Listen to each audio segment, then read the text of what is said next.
करुणावरून आले जगदाधार रुक्मिणी प्राण संजीवन असलेल्या भगवान परमात्म्याची वारी संपन्न होते। वारीचा काला जवळ आलेला आहे। आषाढ शुद्ध एकादशीला पंढरी क्षेत्राकडे जाण्याचा प्रघात महाराष्ट्रामध्ये बहुधा जास्त आहे। तशा परमात्म्याच्या मुख्य 4 वाऱ्या सांगितल्या, एक आषाढ, कार्तिकी, माघी वारी आणि चैत्र। 4 प्रामुख्याने पंढरी क्षेत्रातल्या वाऱ्या। कोणाची चैत्राची वारी, कोणाची माघ महिन्यातली वारी आहे, तर कोणाची आषाढीतली वारी आहे, तर कोणाची कार्तिकीतली वारी आहे। पण आषाढ शुद्ध एकादशीला जाणारा ओढा जरा जास्त आहे। सगळ्या संतांसमवेत आपण पंढरी गाठतो। पंढरपूरला जावं पण कोणाबरोबरही जाऊ नये। असं कोणासोबतही पंढरपूरला जातात, कोणासोबतही जाण्याची पद्धत नाही पंढरपूरला। त्याचे संगती गेले भक्तीने देखिले भीमा तीरव, कोणाच्याही नाही, संतांच्या सहवासात। ज्ञानोबाईंसोबत जावं, मुक्ताबाई सोबत जावं, तुकोबारांसोबत जावं, स्वानंद सुखनिवासी सद्गुरू बाळूमामांसोबत जावं। ज्यांना बोटाला धरायचं आणि पांडुरंगाच्या चरणावर नेऊन घालायची ताकद आहे, त्यांच्या सोबत पंढरीला जावं। नाथ महाराज म्हटले ना, त्याचे संगती गेले भक्तीने देखिले भीमा तीरव। संतांच्या सोबत जाऊन त्या नजरेनं पंढरपूर पाहण्याची दृष्टी संत आपल्याला देतात। संतांच्या प्रमाणात पंढरी पाहिली का तिचा महिमा कळतो, नाही तर तिथं सुद्धा पाप घडण्याची शक्यता आहे। असं आहे, परात पर सोयरा पुंडलिक बरा दिदला थारा, तिने मज बोलता हात दिदला तुझ म्या फुलवरा बांधिला। हो काय कोणा, आम्ही खूप देवदेव केले महाराज म्हटले। लोक आम्हाला म्हणायचे चला देवाला, चला देवाला, आम्ही फिरत राहिलो। पण ऐशी दैवते केली अनंते नवस बहु फेडिले हो, परिते फलकट झाले शेवटी गळा येऊनी पडिले हो। बहु जाचिले दुःख भोगिले चौदेशे व्यापिले हो। आता असं ठरवलं, झाले मी उदास सोडली आस धरली कास, आधी आस सोडली मग कास धरली, सोडली आस धरली कास, आणि मग पंढरपूर मी पाहिलं। झालं काय, पंढरी पाहून जीव हर्षला तुझ म्या फुलवरा बांधिला, तुझ म्या फुलवरा बांधिला। जगदंबे पूर्ण कदंबे जगोद बोधी देह तुझर पिला, पंढरी पाहून जीव हर्षला तुझ म्या फुलवरा बांधिला। आम्ही पंढरीला आलो, हर्ष झाला मनाला त्या उपासनेने, त्या संतांच्या समवेत केलेल्या वारीने। आणि आज आम्ही केलेली उपासना तुमच्या चरणावर समर्पित करतोय। आपण नशीबवान आहे महाराज की आपल्याला डोळ्यानं पंढरी पाहता येते। काय महिमा आहे पंढरपूरचा, डोळ्याला धारा लावणारा महिमा आहे पंढरीचा। येताना आनंदाने भक्त रडतो आणि भक्ताने केलेल्या उपासनेकडे पाहून जाताना देव रडतो। पतित पावन तुमचे नाही बरा दिसत असो, पतित पावन मी तो आहे खरा तुमचे नी बरा दिसत असो। माझी सगळी पंढरपुरातली शोभा ही बाळूमामांमुळे, देव बोलतो, माझी सगळी शोभा ही ज्ञानोबारांमुळे।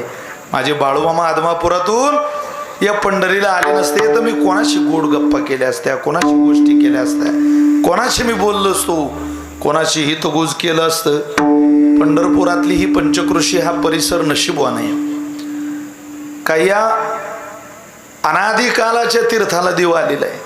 पांडुरंग पंढरपुरात आले म्हणून पंढरपूर तीर्थक्षेत्र झालं, की पंढरपूर तीर्थक्षेत्र होतं म्हणून देव पंढरपुरात आला, असं जर विचारलं तर देव आला म्हणून तीर्थक्षेत्र झालं नाही, अरे होतं म्हणूनच देव आला। नाही घडविला नाही बैसविला, भेटावया आला पुंडलिकाशी। बरं, आलेल्या पाहुण्याचं तुम्ही अनेक तीर्थक्षेत्र बघा, देवाचं काम झालं देव तिथून निघून गेला। कुरुक्षेत्रावर देवाचं काम झालं द्वारका, द्वारकेतलं काम झालं निजधाम, गोकुळातलं काम झालं द्वारका, गोकुळातलं काम झालं मथुरा। कुठंही परमात्मा थांबलेला आपल्याला दिसत नाही। एकदा यायचं, भक्ताची कामं करायची आणि निघून जायचं। जाणं येत नाही, उरो आले अवतार, थांबायला आले नाही ते, पण विश्वामध्ये एकच अशी नगरी, योगे झाले 28 अजूनही न मनशी बैस, ऐसा कैसा रे तू धीट, मागे भिरकाविली वीट. काय वर्णन आहे पंढरपुराचं. आला तसा थांबला हो, गेला नाही. पाय दुखत नसतील त्याचे, अजून न मनशी बस. का रे पुंडलिका, अजून म्हणत नाही देवाला बैस. किती दिवस झाले, किती काळ झाला. बरं, आलेला पाहुणा योग्य उपचार केले तर राहतो. याच्यावर काय उपचार केले पुंडलिकरायानं? काय मखमलीची गादी घातली उभं राहायला? काय रेशमाचं वस्त्र आहे खाली? बरं, काय सामोरं जाऊन स्वागताला गेला? भक्त पुंडलिक सोडले नाही त्यानं आई वडिलांचे चरण. वर्णन असं आहे, मागे भिरकाविली वीट.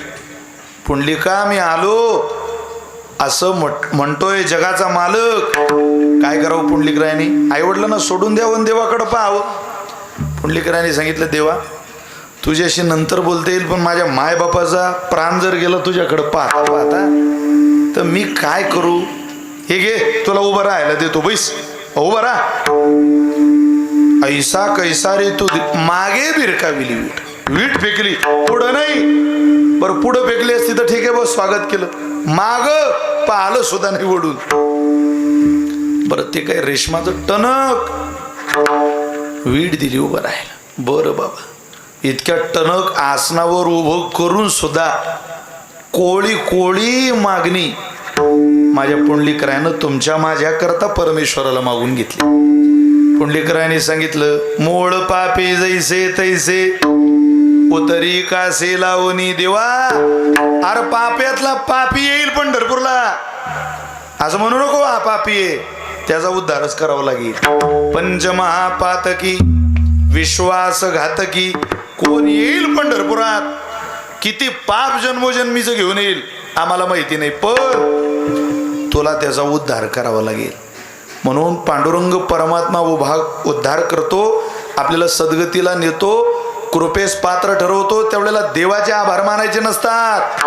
आभार मानायचे ते कोणाचे? धन्य पुंडलिका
केला जगासी उपकार. जगावर उपकार केला या पुंडलिकरायाने.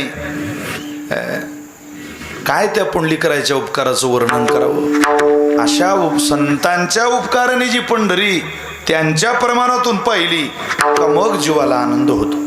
बस तुम्ही बसलेली मंडळी सामान्य आपण, अरे काय फळ टाकलं देवानं आपल्या पदरात. जी मंडळी बाळूमामा समवेत चालताय त्यांच्याकरता एक प्रमाण सांगतो, एक अंतःकरणात कोरून ठेवण्याजोगं प्रमाण.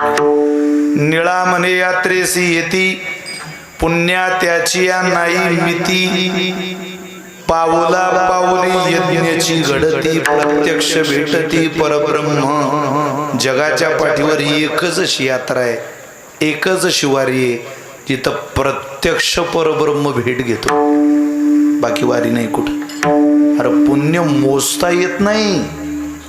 मग खाऊ इतकी पापी आपण, अनंत जन्माचं पाप डोक्यावर, तरी पुण्य कसं मोजता येत नाही? त्याचं कारण तुम्ही ज्यांचं बोट धरलंय त्यांचीच पुण्याई इतकी मोठी आहे की त्यांची पुण्याई आपल्याला सद्गतीला घेऊनच जाते. बाळूमामांचं बोट धरलं ना, पुण्य तुमचं मोजता येत नाही, मग पुण्य मोजावं लागतं बाळूमामांचं.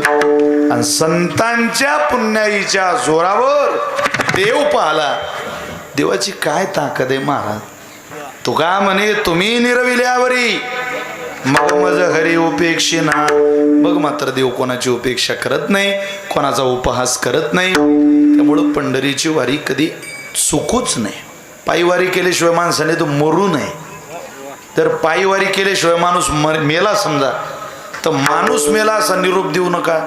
मामासाहेब म्हणायची, आमच्या गावातला एक पशु मेला बुवा, त्याला 4 वाजता माती द्यायची, 4 वाजता त्याचा अंत्यविधी असा निरोप द्यायचा. पायीवारी न करता मेलेले पाय माणसाचे असूच शकत नाही. या मताचं मी असूच शकत नाही. 4 दिवस चला, 5 दिवस चला, 10 दिवस चला, 2 दिवस चला, पण वारीत चला. त्याच्याकरता उपासना करा, त्याच्याकरता केलेली उपासना वायाला जात नाही. एकदा त्या गरुडाच्या भक्तांनी विचारलं, का हो संपूर्ण विश्वाचं ओझ देव वाहतो आणि तुम्ही देवाचं ओझ वाहता, कोणतं पुण्य केलं तुम्ही असं की ज्या पुण्याईच्या आधारावर तुम्हाला देवाचं वाहन होता आलं? गरुडाने दिलेलं उत्तर आहे. गरुड महाराज म्हटले, मी एकदा यज्ञाचा मंडप पाहिला आकाशातून. माझा प्रवास चाललेला होता.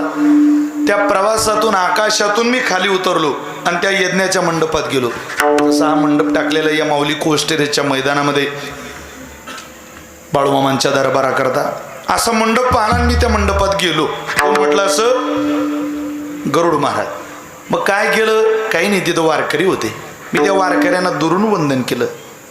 मस्तक हे पायावरी या वारकरी संतांच्या. माझं काम आवरलेलं होतं, पण काम उरकलेलं होतं. मग आता निघायचं. मी आकाशात भरारी घ्यायला लागलो त्या मंडपातून. पण भरारी घेत असताना माझे दोन्ही पंख त्या मंडपात फडफडले.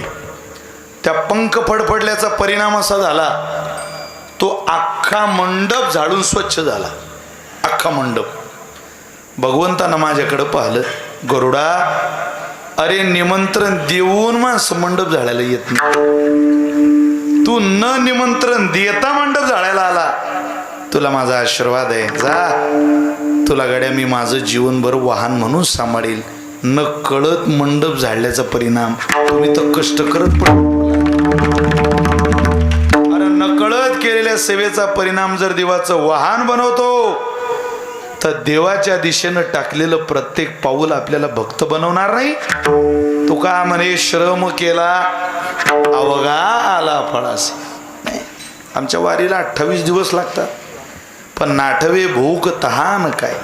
मुक्ताबाईच्या सवासात आमचे राहुल दादा माऊली तुम्ही चालत होते. काय आनंद आहे भजनाचा. अशा डोळ्याला धारा लागतात पंढरपूर सोडताना.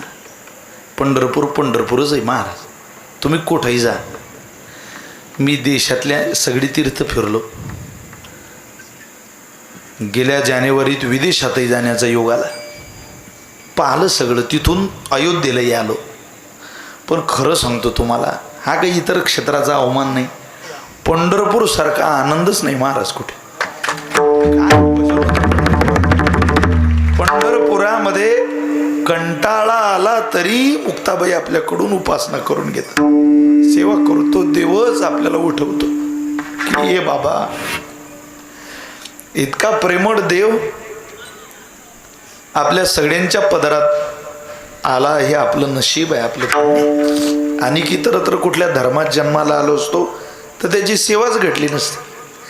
पण समचरण दृष्टी विटेवरी साजिरी, तेथे माझी हरिवृत्ती रा. आपलं भाग्यच इतकं मोठं आहे की आपला देव उभा आहे आणि आपल्याकरता उभा आहे. कनवाळू कृपाळू म्हणून ज्या देवतेकडे पाहिलं जातं. कोणाची जोडी रिकामी ठेवली पांडुरंगानं? जरा पाठीमागं वळून पहा. बसलेल्या लोकांनी स्वतःच्या जीवनाचा इतिहास वळून पहा. नुसतं सिंहावलोकन करा जीवनाचा. आपण होतो कुठं ना आलो कुठं. ही कोणाची कृपा आहे? त्या परमात्म्याची. त्याच्या सत्तेशिवाय विश्व चालत नाही. ज्याला फार मस्ती आहे, गुरमी, त्यांना जा अंतर्मनात शिरा. ही मस्ती चांगल्या चांगलींची टिकली नाही. भल्या माणसा तुझं काय? अरे त्याची सत्ता आहे म्हणून विश्व चाललंय. ज्ञानो